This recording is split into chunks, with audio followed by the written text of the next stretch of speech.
I'm Rick Cerone. When I'm not wearing this 10, I'm wearing these 10s. 10 jeans. I belong to the 10 Club, and so should you. You'll fit right in. How do you join? Simple. You get yourself a pair of 10 jeans, the tightest, rightest jeans around, and you're in. We'll be scouting for 10s, scouting for you. Join the club. You'll meet the greatest people, including the head scout, because one good 10 deserves another. 10 jeans.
Welcome back. New season, new episodes. Tuesdays with Leroy here on Ball Night. I'm Chris Vitali, and I am honored today to have one of my favorite players when I was a younger guy.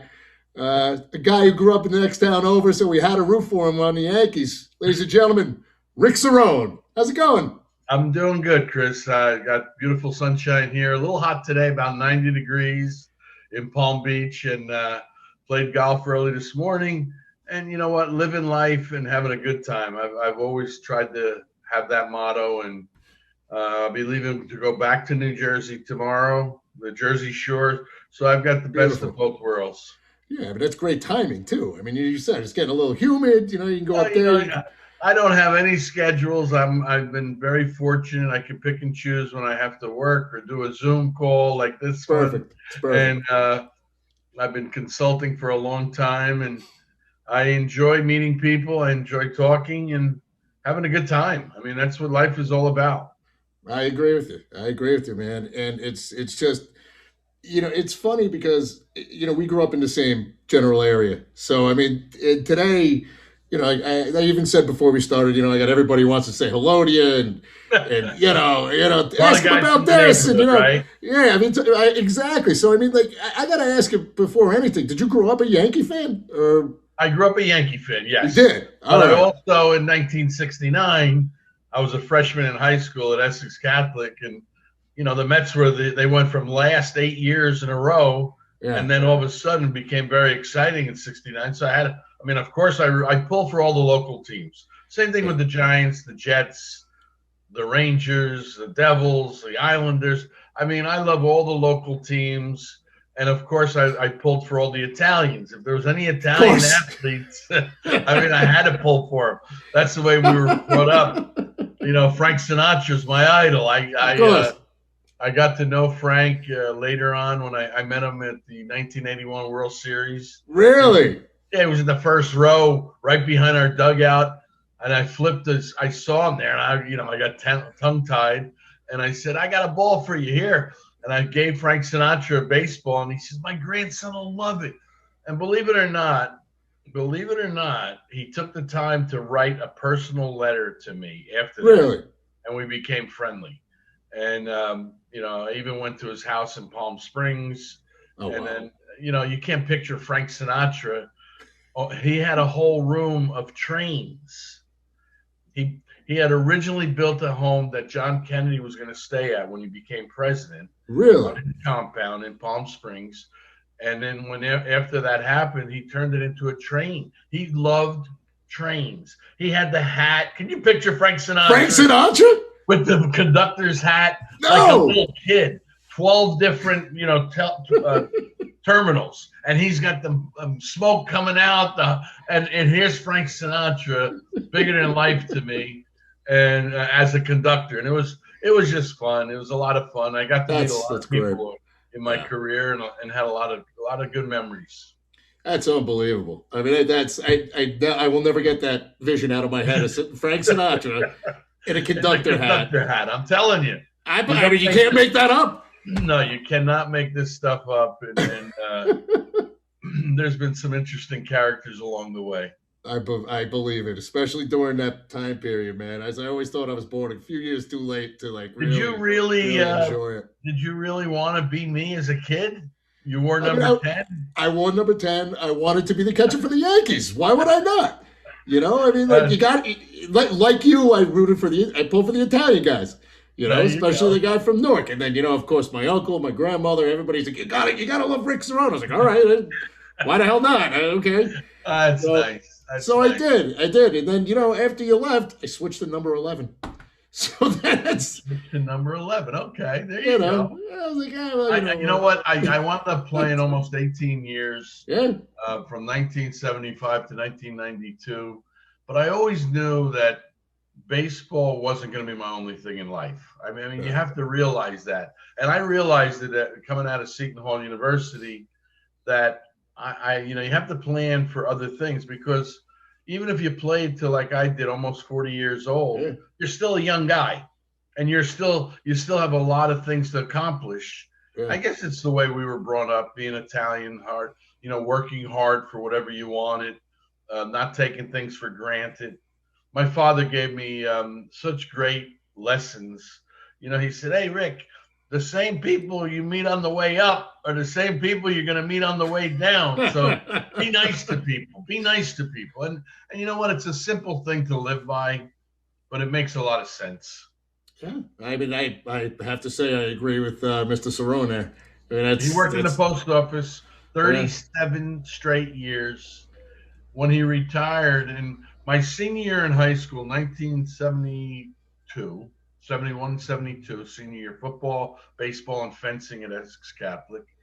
And then my freshman year at Seton Hall University, when I played baseball, he actually had built up 5.5 years worth of sick time, meaning he never took a day off in his life in 37 years. Wow. And he kind of got a little bored, but it was great to, see my father at every game. That's great.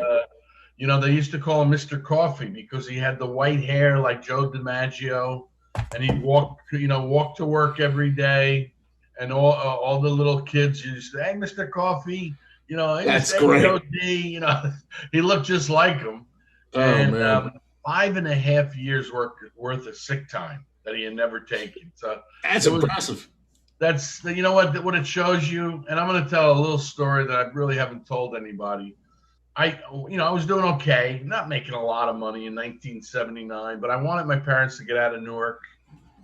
And I promised my mother in 1975, if I ever made some money, I was going to buy her a mink coat. Nice. And I was fortunate to be a number 1 pick for the Cleveland Indians. And first thing I did was buy her a mink coat. So that was one thing I promised. Another thing, I always wanted to be able to take care of my parents. We lived on a second floor of a house in an apartment. We paid $115 a month rent. The COCs owned the building right on Clifton Avenue in Newark. So, I mean, we didn't come from a lot. But in 1979, I was making a couple of dollars, and I bought them a condo a townhouse right on the ocean in Seabright, New Jersey. Awesome. It's still standing today. I paid $54,000 for it. It's currently worth about $750,000. I believe it. But here's the story. Now, this is what I fall back on. My father didn't want to take anything for nothing. That's the way he was. He was a very proud man. So when I sold the townhouse like 10 years later, and because they were getting older, and it was 4 stories, and it was a beautiful place, and he wanted to move on a 1 level so it was easier for them to get along. He gave me back then they had savings books from the banks. I remember those. Yeah. Remember the little books? Yeah. And he gives it to me, and it's got something like $52,000 in it.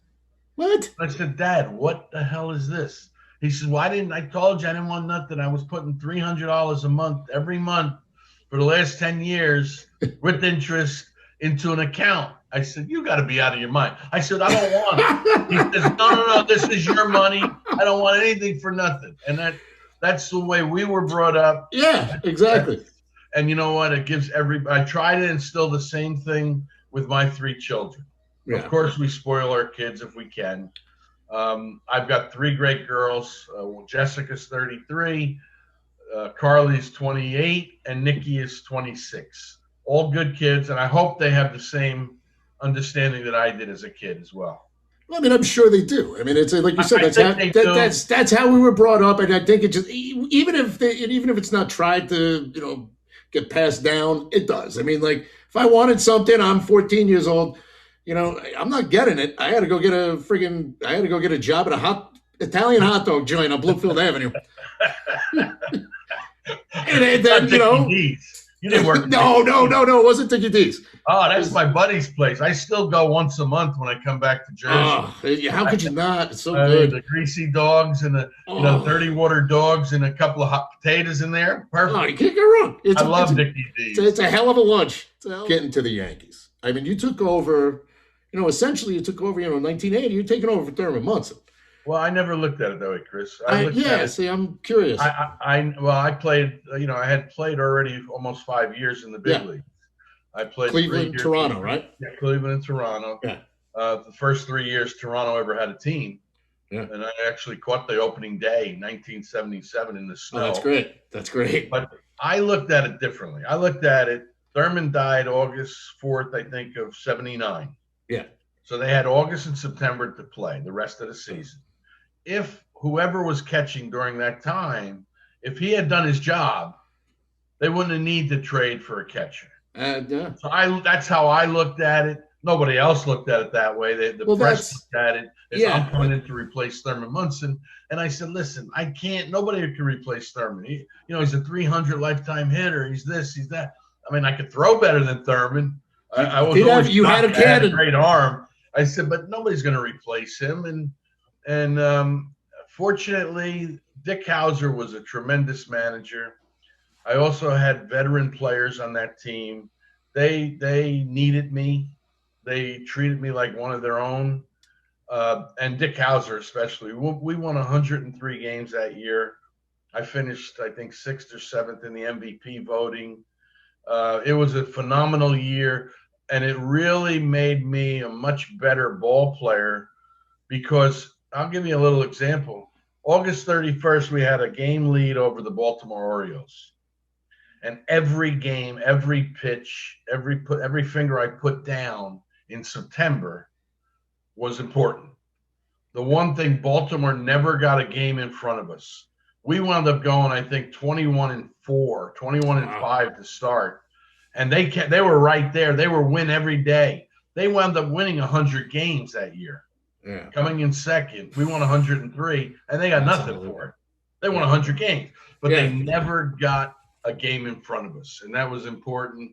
And September, I really went off. I don't know. I led the team in RBIs, and I became a much better player and a clutch player. I always like to tease Sparky Anderson. He walked Nettles 3 times in one game, and I wound up beating him all 3 times with a single, RBI, another single, and an RBI, and then a grand slam. It was a fun feeling, and I hated Sparky for that because Sparky in the the next day he says, "Oh, I'll do it 1,000,000 times to Cerone until he proves himself." Nettles proven, Cerone isn't, and I hated for him to say that. I believe. But as a broadcaster, 15 years later, I've got to interview Sparky before a game. And what he did was, being a class guy, he said, "Hey, Rick, come in here. Tell him what I did to you." He's telling all his coaches and players, "Tell him how I tried to embarrass you, but I couldn't. You beat me again in Detroit. The same thing I did. You beat me 4 times in a row." And all of a sudden, the hatred that I had for Sparky Anderson, I became like, you know what? I said, you know what? This guy, he was trying to work my head, and I didn't realize it. Yeah. And, after that, I enjoyed talking to him. That's fantastic. That's outstanding. I mean, just to let anybody know who doesn't know, 1980, 277, 14 home runs, 85 RBIs, 7th in MVP voting. Yeah, no, it was a nice Not year. Not bad. Also, like around 150 games catching as a catcher. That's heavy workload, man. I mean, that really is. And what bothers me is I should have gotten the Gold Glove. I threw out 54% of the runners. I know. But Jim Stumberg, he had the Gold Glove in his locker. I mean, they just kept giving it to Stumberg. And I tell Sonny, I said, Sonny, there's no way that you. He says, no, Rick. He says, but it's reputation. You got to get a reputation. My reputation was for off the field. I said, okay, either I get the Gold Glove or I get a lot of girlfriends. I said, I take the girls. You know, I didn't see Sundberg in a 10 Jeans commercial. There you go. Now you're talking. I remember that. I got to ask you, how did that come about? I mean, that was great. I remember that when I was a kid. The 10 Club. 10 Jeans. Who is that 10? You know who you are. You're part of the club. You're a 10. You're a star. What form? The 10 Club. 10 Jeans. Outstanding. And she also shoots a great game of pool. Whatever your game, play it in 10s. 10 Jeans. 10 Jeans. Well, let me tell you how it came about. You know, Jordache and Sassoon were big companies. Oh, yeah. They had approached me. And then, you know, I'm saying, do I want to be one of a bunch of guys or do I want to be one of one? And we actually started, because I was number 10, we actually started the company. Somebody came and said, we want to use you as our spokesperson, be a partner. We're going to make, compete with Jordache and Sassoon. And, you know, I looked at it, and as a businessman, I said, oh, this would be fun. I got a couple of trips to Japan. We made a little money.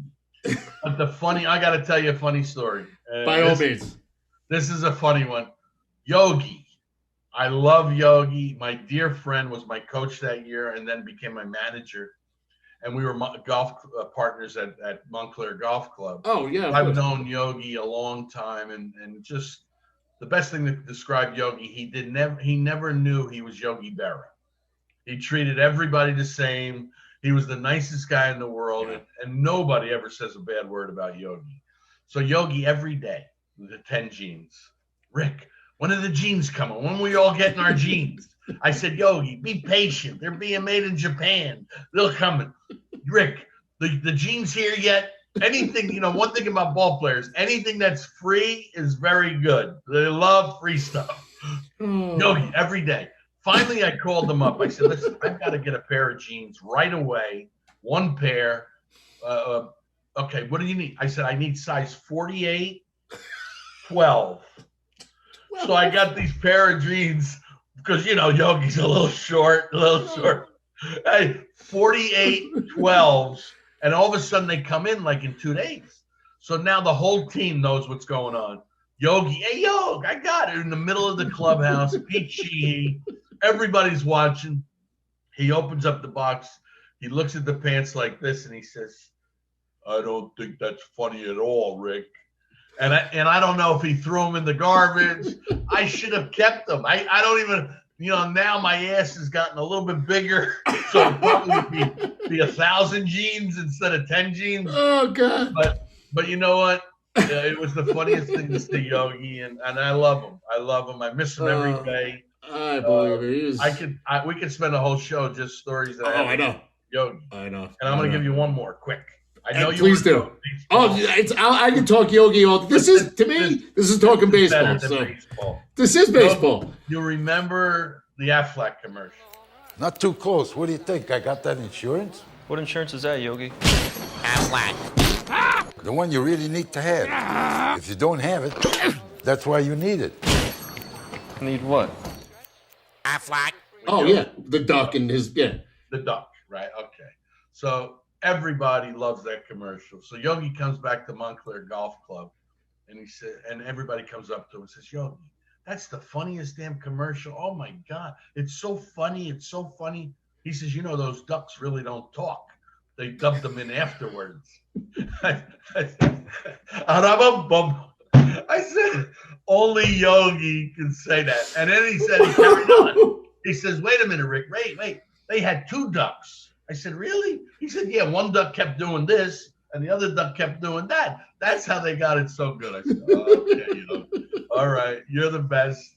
And he was dead serious. Dead serious. Oh, that is, it's not every day you get to hear a new Yogiism. That's the best Yogiism of all time. I'm crying a little bit. That's fantastic. Because some of the things Yogi said, I guess I should really explain it. He always said, when you come to the fork in the road, take it. Well, I know Yogi's house. I've been to it many times. It comes to a point where you can go either way, left or right, and it's a cul-de-sac. Not a cul-de-sac, but a circle. Yeah. So whether you take the left or the right, you wind up at Yogi's house. So that's why the fork in the road, take it. Okay. The other thing he said, and makes a lot of sense to me, nobody goes there anymore. It's too crowded. It's too crowded. Yeah. Well, think about that. He's saying exactly right. It's too crowded. You don't want to be, too many people. Nobody goes there anymore. It's too crowded. So it makes sense. I just love him. I can't say enough things about him. I love him. Oh man. But Yogi, the bowling alleys, and Yogi was president of Yoo-Hoo. And that's another thing that nobody remember that. That's right. He was. Here's another thing I'm giving you, Chris. I'm giving you a lot of good stuff here. This is as good as it gets. Okay. 1981, and right after the World Series, Yoo-Hoo hires me to become president of Yoo-Hoo. Really? I was with IMG from 1975 on. I become president of Yoo-Hoo, take over for Yogi. And back then, they gave me a lot of money, a 3-year deal for like $200,000. That's a lot of money in 1981. 81? Yeah. So I go over, they bottle in Carlstadt, New Jersey. Yeah, I remember that. Yeah. Carlstadt and Moonachie. I drive my little SL up, real nice. They fill up my back, all the Yoo-Hoo I could get. I sign autographs for everybody. Well, that's on a Monday. On Tuesday and Wednesday, the company gets sold.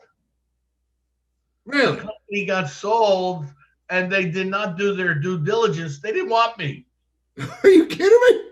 Signed contract. The new company comes in. They said, "No, we're going in a different direction. We're not going to use ball players anymore. I got a signed contract." And I told IMG, I said, "Listen, guys, I don't care about the money. But, eventually I'm going to retire. If I could be state president or involved, they're going to do radio, TV commercials. It'll be a great branding thing for me. Don't worry about the money." Yeah. IMG, of course, said, "Oh, we want the money." So I actually worked one day. It took 6 months, but I got all the money, which I really didn't want. And Yoo-Hoo's still around. I know. So nobody knows that I was president of Yoo-Hoo for one day. Yeah, in 81, I think, I was kind of young, so I wasn't too big on reading the Wall Street Journal about who's taking over Yoo-Hoo. No, I know, but I'm just certain things. But it's like you can't make this stuff up. No, these are the stories that I love too. These are the things that that people don't hear. Well, that's why everybody can ask you the same thing about hey, was George Steinbrenner pissed after 1981? Yeah, he was. There you go. He was a little bit.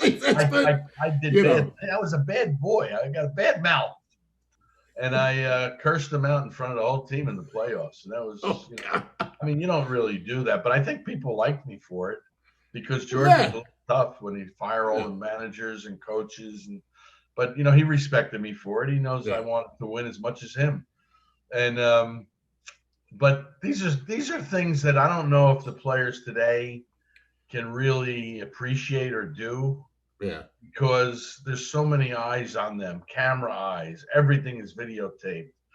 We had so much fun playing, and I think I give the players credit. They're making tons of money. I just want them to have fun too. And you should have fun in the game. It is a baseball game. It's a kid's game that we happen to be getting paid for. Yeah. And you know what? You can't do it for the rest of your life. So prepare yourself. I've been very, very fortunate. I've had a lot of careers after baseball. Well, yeah, I wanted to talk about that as well. And then I find doing a business deal, doing the minor league team with the Newark Bears or the Wilmington Blue Rocks that I owned, and signing a big sponsor to a 3-year deal, that was my competition. That was it felt like I hit a home run. You know, you work with somebody, and if you went to Newark, and you probably went to a couple of games.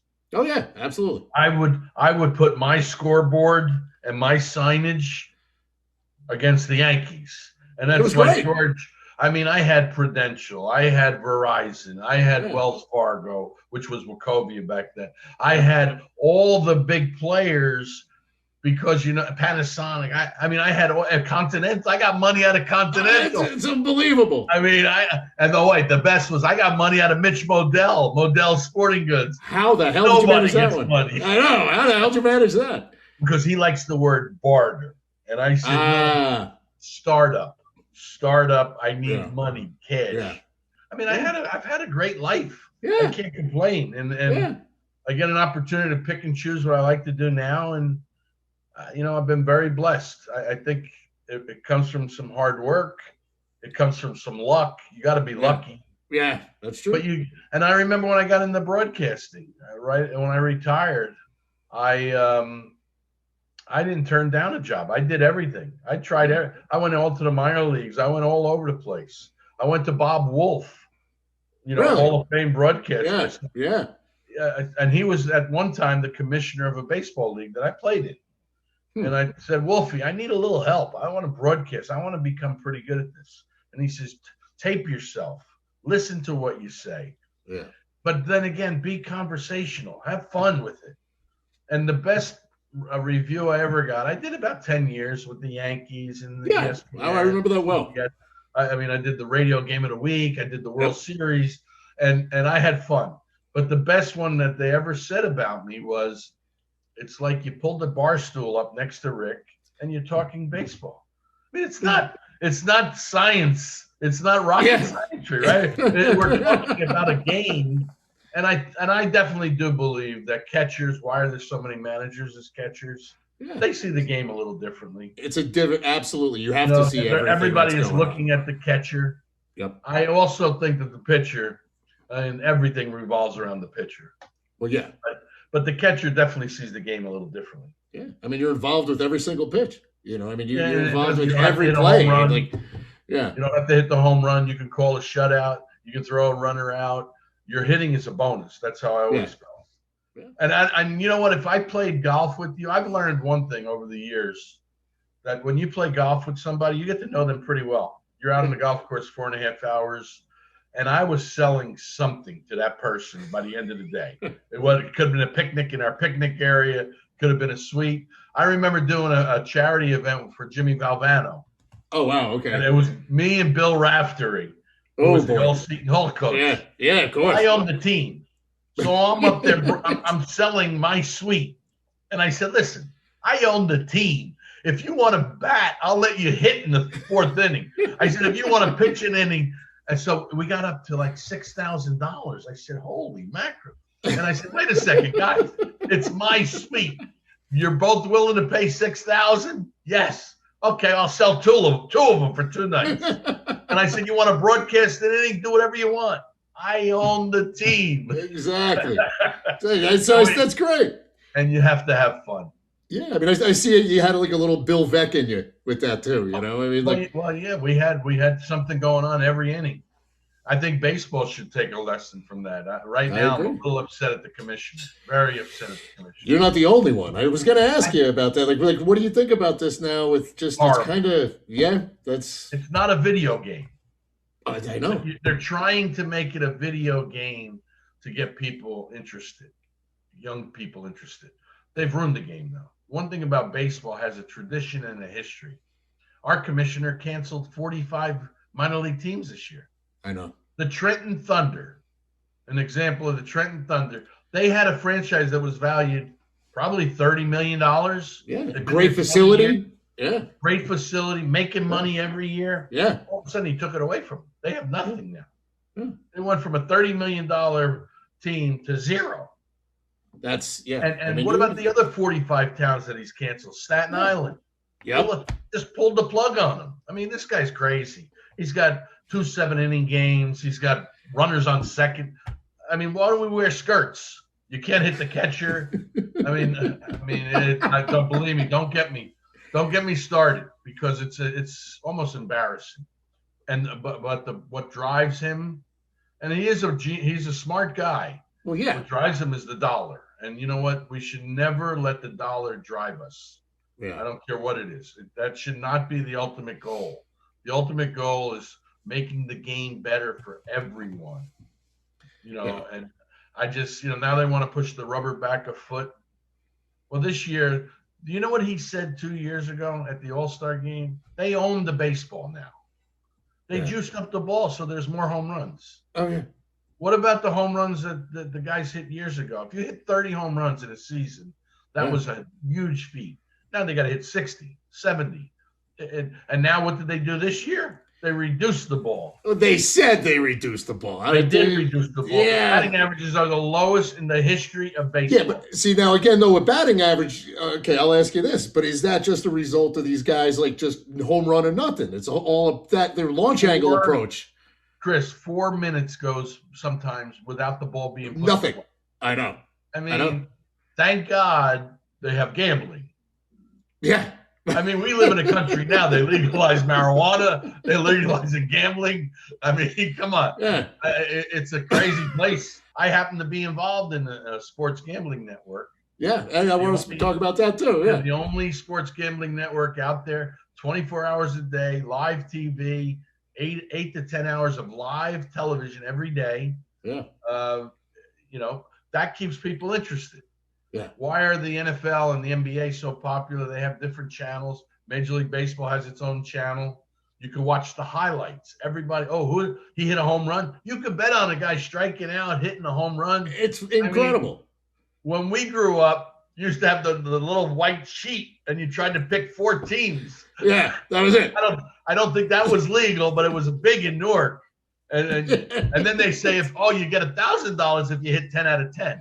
Well, the chances of 10 out of 10 were 0. So, but now it's legal. It keeps people interested.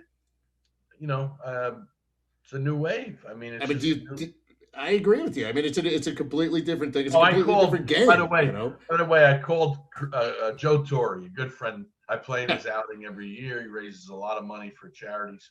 I called Joe up and I said, Joe, about 3 years ago, I said, this commissioner's crazy. He's nuts. Did you see the Yankees and the Dodgers are playing and they had to wear white and black uniforms? Black. I was at all 3 games. I was sweating in the shade. And I'm saying to myself, what's wrong? I mean, the Yankees and the Dodgers have the 2 most famous uniforms. Iconic. And they're not going to wear it. I know. I said, we got to get them out of here. He says, Rick, hold it down. He says, do you understand that I work for the commissioner? I said, he says, do you understand that the commissioner pays my salary? I said, yeah, Joe, but this has got to be driving you nuts too.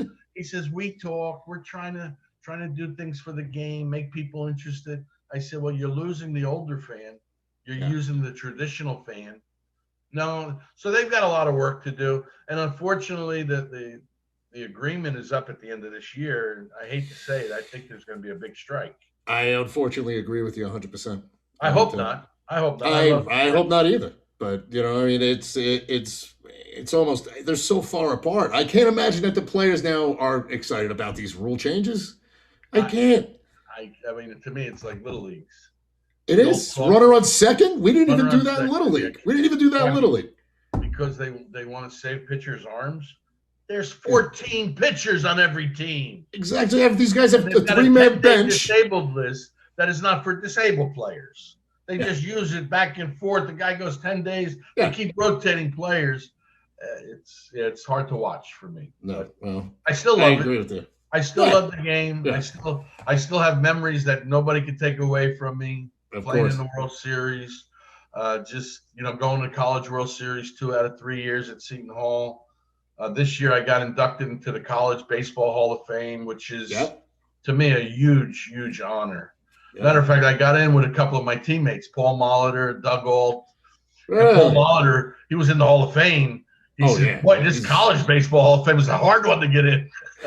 It was harder to get in there than Cooperstown? Is that what Molitor said? A lot harder, he said. Wow. And, you talk about a great ball player. Oh, Molitor is unbelievable. He was, I'll tell you what, he was a lethal hitter. Yeah. I got an opportunity to play with some great guys. I always said Dave Winfield probably hit the ball harder than any human being I ever saw. Yeah. I never played against Mickey Mantle, but Dave Winfield line drive, he can hit it as hard as anybody. Wade Boggs could get a single after 14 beers. I mean, the guy was a hitting machine. I played with him 2 years. He hit 367 both years and never really pulled the baseball. Never pulled it. Unbelievable. Unbelievable. He was unbelievable. He was Paul something Molitor. Molitor came up to me. He said, "Boy, Rick, I love the way you approach the game." I said, "Paul, coming from you, that means a lot to me." And I remember broadcasting, and I went up to because Mariano Rivera came on the scene. Yeah. And it was like the first couple years, 96, 97. And I would see guys swing through ball after ball after ball. I'd see Molitor swing through it. Wow. And I grabbed him before the game. I said, "I got to ask you." He said, "Rick, it's the damnedest thing I've ever seen." I said, "What do you mean?" He says, "The ball, it hops. It hops away from the barrel." I said, "Get the hell out of here." He says, "No, his ball has extra carry and it moves." He says, "It's not real straight. On TV, maybe it doesn't look that way, but it's cutting and it's picking up speed." He says, "Last night I swung through three cutters, three fastballs. I thought I made contact with all three of them." He says, "It's amazing. It goes away from the barrel." And the kid was unbelievable. He had pinpoint control. Oh, yeah. He deserved – I always say that there's certain guys that deserve to be in a different league. Well, he's definitely number one on my list. He goes to a different league because he was the best by far. Yeah. I mean, it's funny you say that. It's like there was one game, I think it was about 97, 96. Actually, it was the 98 team. And we were sitting directly behind home plate. He comes in to close the game out. I can't imagine standing in there against that. I mean, because I like Molitor said, I never saw a ball do that. I had never seen it do it. And you hear it coming. You know that you're a catcher. Like you hear that's – and it just – Plus his control was unbelievable. Put it anywhere he wanted it. When the left-hand hitters, they didn't want any part of him because he'd tear him up on the inside. And then busted bats with the lefties. Then he would throw the ball on the outside away from the corner, like in the other batter's box, and it would come back on the outside corner. Unreal. He was something special. Unreal. Did you ever catch anybody like that, where you were just sitting there behind the plate where you're like, holy hell, look at this? To me, Roger Clemens was the best pitcher I ever caught. Okay. And I've caught a lot of Hall of Famers. But Roger had pinpoint control and a little nasty streak to him. Yeah. I loved him. I mean, I want 100 of them on my team. Tommy John was hard to catch because his ball moved around a whole lot. I had a variety of a lot of different guys. Gossage was a nervous wreck. Really? Ball two on the first hitter every time, basically. And don't let him see George Brett. I mean, George Brett. The Pine Tar game, the playoff game in '80. Goose. George had his number, and I remember he hit a ball off of Goose that was 98 miles an hour above his head, and he's supposed to be a low ball hitter, but he cried. He was as good a hitter I've ever seen. George Brett, total hitter. Yeah, he was unbelievable. Because he can go foul line to foul line, and that makes guys really hard. They wouldn't put any shift on George Brett today. Do these guys not know how to go the other way? They not know how to go against the shift? Do you think they're not taught that, or what the hell? No, they're taught different now. They want to hit the ball up in the air. Yeah. They want to get carry. They want long angles. Yeah. They can tell a guy based on his swing speed and velo, all this other before he even takes 10 at-bats in the big leagues. They know if he can hit based on those numbers. Yeah. And it's a different – I always feel like you have to have a gut. And – who's hot, you play, certain things. And it's funny because the game today is looking for home runs, walks, and strikeouts. That's it. They put the shift on, which it definitely takes hits away from guys. Yeah. Let's be honest, it does work. If they really wanted to do it correctly, you would have to adjust on every pitch because when you're ahead in the count and behind in the count, hitters do things, but they don't want you to change. I would be going nuts because I called the game based on my defense. Yeah. And I always used to say I like to call a game me and the pitcher with no batter up there, and we're just playing catch. And if a pitcher throws the ball exactly where I want him to, he'll throw a no-hitter every time. Yeah. But pitchers can't do that. Well, they just can't. I mean, it's physically they're impossible. Human. Yeah, they're human, exactly. So, I mean, the game is different. Yeah. Do I watch once in a while? Yeah, I watch once in a while, but not very often like I used to. I wake up every day, and my goal is to have fun that day. Don't take life too serious. Don't worry about money. I mean, to me, I see more problems when people start worrying so much about money. Money's great. You do need it. I mean, you do need it. But the most important thing is my father taught me. He says, you go to work, you want to go to a place that you have fun every day. Yeah. And you enjoy getting up and doing what you're doing. And that's I try to live by that. I mean, I couldn't agree with you more. I mean, I kind of done the same thing. But you got involved with Victor Rojas. Well, I did, which is fun. A dear friend of mine. You got your own clothesline. Right? I told you, I should start wearing number 10 again. I'm just getting my fingers into a lot of stuff here, I like it. And you know what? You're very conversational. I like it. You let me talk, that's a big thing for an interviewer. Yeah, you're the guest. Yeah. And but again, anything that's free, I like. So I'll get you some stuff. Get some big fly stuff in New Jersey on the Jersey Boardwalk. Nice. Do you have any other questions you want to ask? I got a million, but I mean, I don't want to keep it. Come on, we're not making a marathon here. I got things to do tonight. I got to get out. My last day. No, I was gonna say, go enjoy the weather. What are you talking about? But yeah, I mean, honestly, we could go on all day with this. But I want to say thank you first and foremost for coming on. Like I said, you're always a friend of mine and all my Italian friends growing up. And my grandmother loved you, so there's that. There you go. My mother loved you, so, I mean, they were all excited. I was like, I'm interviewing Rick Cerone. Okay. So my mom is like, have fun. That's nice. So I'm very thankful. And I had a lot of time. You spell your name a little wrong. I think there should be an E at the end instead of the I. Hey, what can I do about that? Don't worry, most people spell it like that anyway. I know. They messed up all the Italian names. Everybody came over here. But I had a really nice time. I did too, and I really appreciate you coming on. And if you ever need me back, during the season, you want to call? I've got opinions, that's for sure. I like opinions. If you ask me a question, I tell you the truth. Well, that's what I love. So I want to say thanks again for coming on, and we will have you back. You didn't even say anything. At your convenience. You didn't even say anything. What was I supposed to say? This is brand new. I didn't know how new it was. I know. No, I hadn't had a mustache for 25 years. Anytime I'd seen you, like at an event or something like that, it's like I know. This is brand new. I didn't want to say anything. I didn't know. No, when you start dating young, it looks good on you. You date young girls, you got to go this way a little bit. I like that. That's the Rick Cerone. My daughters tell me. They said, Dad, are you going through a midlife crisis? I said, midlife is at 40. I'm going to be 67. This is nice. Just something different.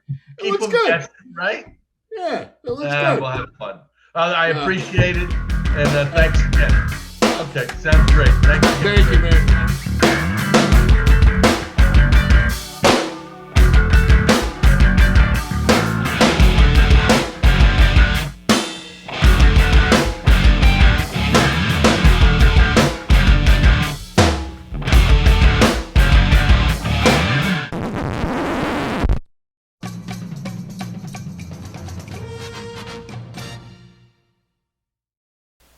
The snow now hides the bleachers from this empty dugout scene.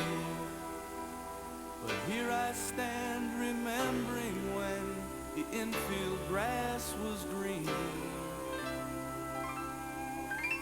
I can almost hear the organ playing carols for the team. And it's a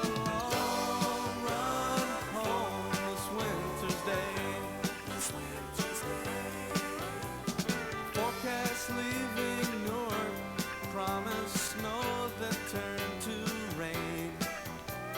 But New York didn't hear that. There's snowed in just the same. Took so long to get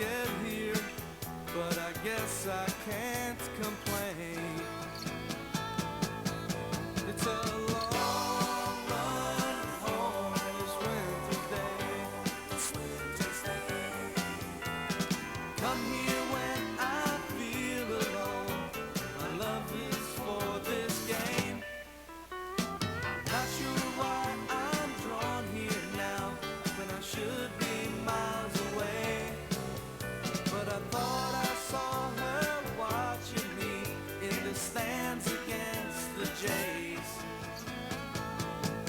And it's a long run home this winter's day. This winter's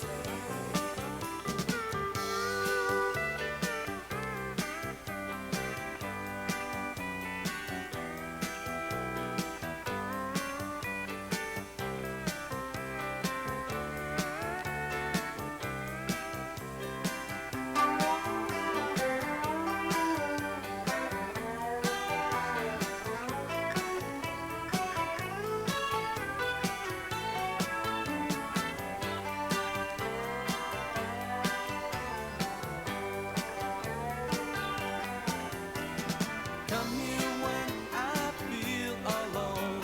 My love is for this game. Not sure why I'm drawn here now when I should be miles away. But I thought I saw her watching me in the stands against the Jays. It's a long run home this winter's day. What do the old timers think to see me walking here, trying to recall her face instead of their great years? A man must make his sacrifice when he chooses this career. It's a